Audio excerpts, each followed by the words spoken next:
Hey everyone, welcome back to the training logs. This is February 1st workout. So we wanted to start off the night with some overhead pressing. And you will notice Glen is not wearing a belt. He decided that not only was he going to go back for 155 pounds, he was going to do it with no belt. And look at him go. He is knocking these out. After this first set here where he gets 5 reps, he decided, you know what, I'm just going to go for 5 sets of 5. So he decided he was going to do 25 reps in this workout. In his first set, he even attempted 6, wasn't quite there. But that is a huge jump in strength over the last 2 weeks for Glen. That's really looking good for him. Now for me, this is my volume night. It is 3 by 8. And I am using the same weight as Glen, so 155 pounds. And you can tell on this first set, it's not going to be easy for me. I am already grinding, going slow. Whatever is going on with the diet, as I mentioned before, is just really killing me on the pressing strength. This is something I actually did a couple weeks ago and do the percentages of the program. And ended up rounding to the same weight tonight. And my first time I did the 3 by 8 was significantly better than this time. Now we jumped over into some pull downs, and we decided we were going to do pull downs in between every set of overhead.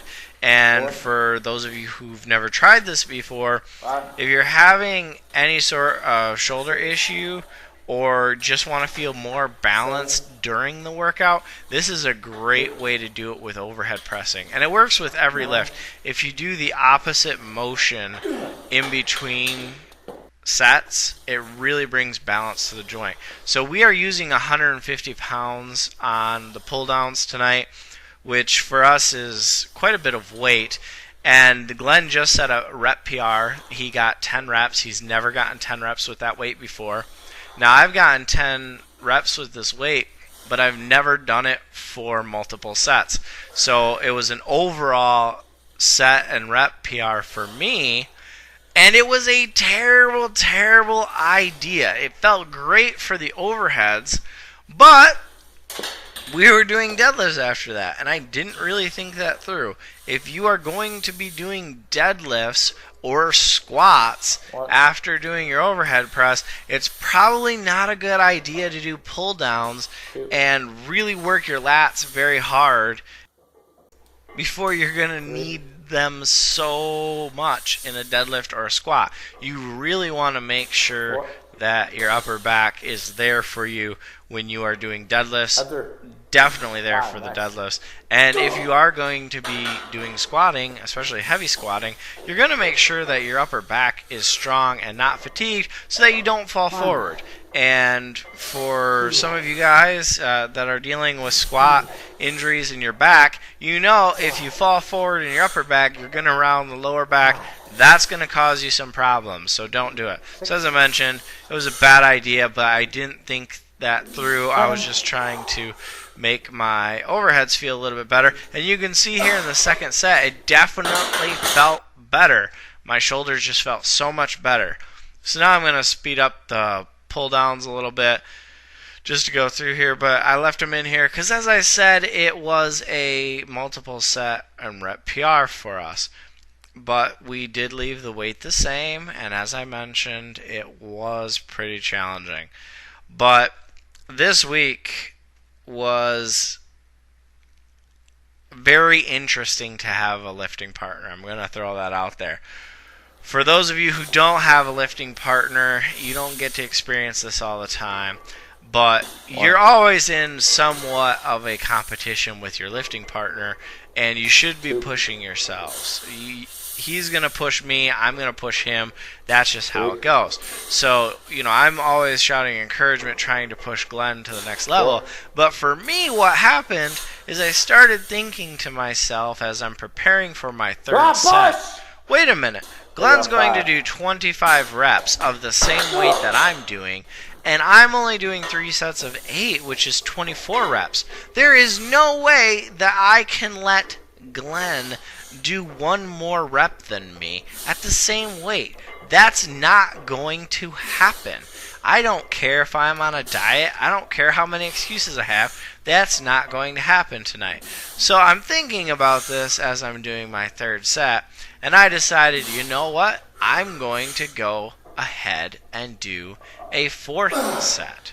So that was not planned. It was not scheduled. And I got that extra work in. And you can see here on the third set, I didn't know whether or not I was going to be able to do it. That third set was rough. It was very difficult for me. My grinding is bad. But one of the things that's great about recording yourself is you can start to analyze why that is. Now, I've mentioned several times I'm having some weakness in my triceps and in the transition. But what I noticed when I was looking at this video is the bar is significantly further in front of me than it should be. So watch Glen here on his fourth set. Glen's got a really almost picture perfect form here.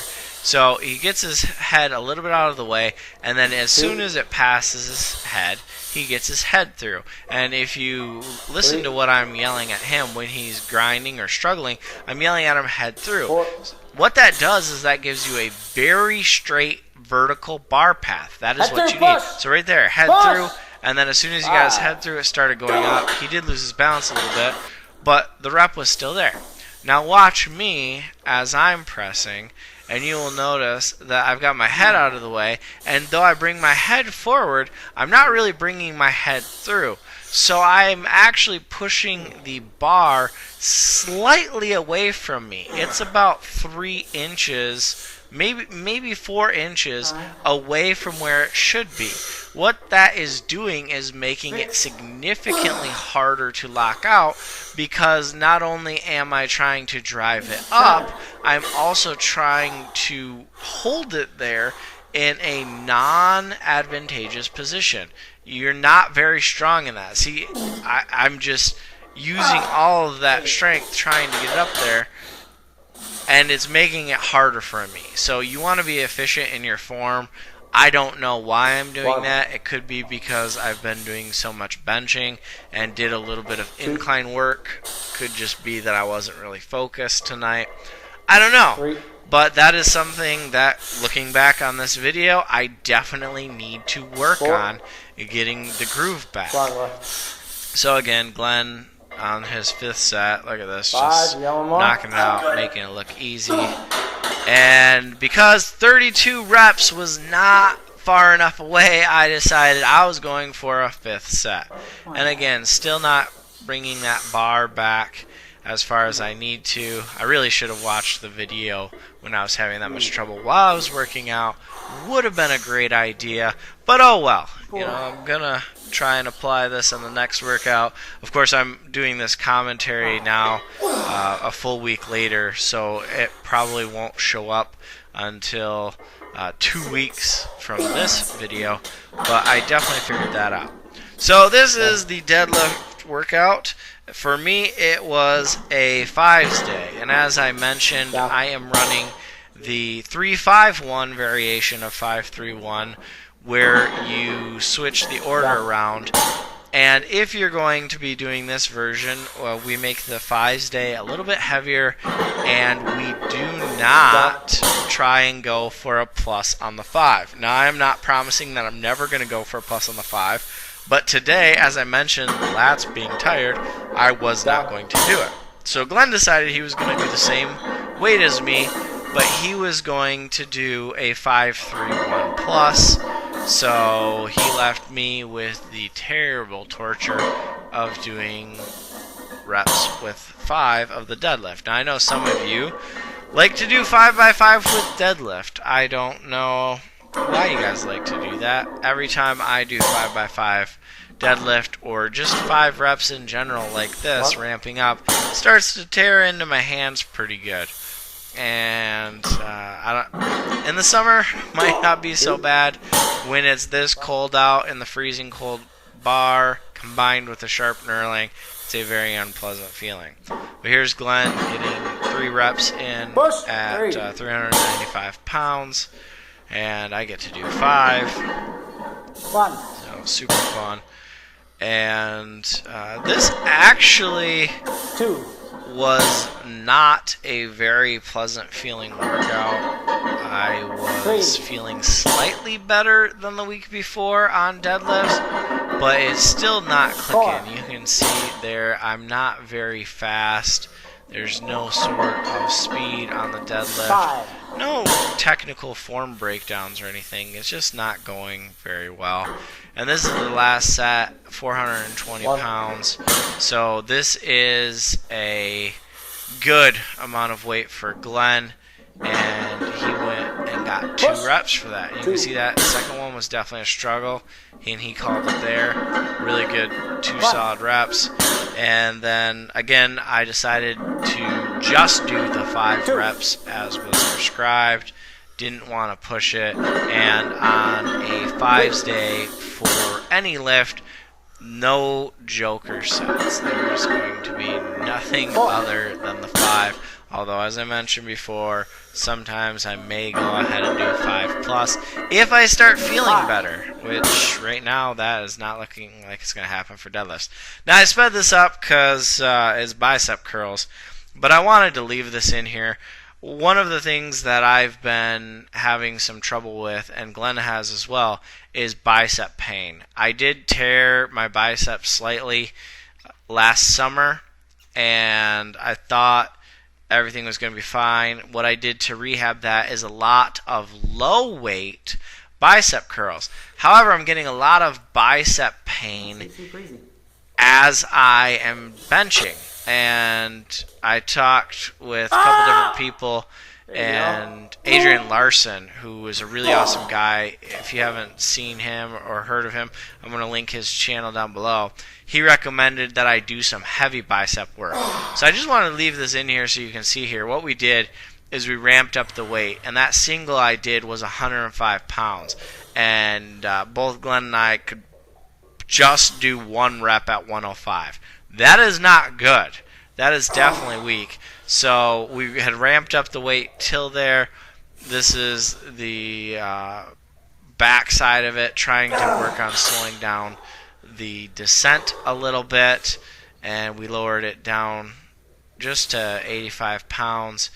And again, really need to work on doing some heavy bicep curls. Now, one of the things that you want to do in strongman is make sure you do get some high volume with lower weights in there to strengthen the tendon. So we've done a lot of that, and I think because we were so focused on avoiding tendon tears, we kind of forgot that you still need to have strong biceps. So this is the lagging part. Let me know what you guys think about the best way to strengthen your biceps, what you would recommend. Straight bar. This is the first time I've done curls with a straight bar ever. Felt really weird. Normally we would use an easy curl bar, but I just wanted to try it out. Let me know, what do you guys do for working on your biceps? How many times a week would you say we should work them out? And anything else you got. I don't really do bicep curls very often, but it's got to be done. Don't want that to be a lagging body part. And this is something that Richard recommended trying for calves. Instead of doing standing, try and sit down and just use the pins at a decent height. I am a little wobbly and unsteady on this. Can't really see it, but I have blocks set up on my feet so that my toes are on the blocks, giving me an extra 2 inches of range of motion that I can go down and get a pretty good stretch there. That's about as far as my ankle is going to flex anyways. I don't have very great ankle flexibility because of an injury. But these were definitely different. I'm not sure if I prefer these to standing.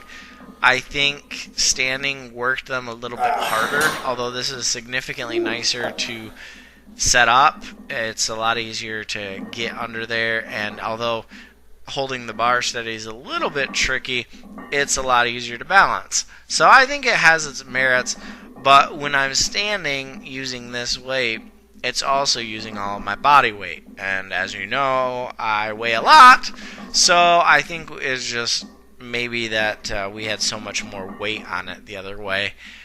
But this is, as I said, a very interesting thing to do. I did not speed this up so you can see kind of what we're doing, trying to hold a contraction at the top a little bit and really just work on getting a bunch of reps in, feeling a little bit of a burn.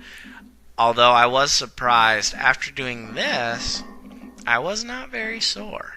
When I did the standing calf raises, both times that I've done it this year, 2 times, that's all I've done calves this entire year, I was very sore, and so was Glen. Had difficulty walking.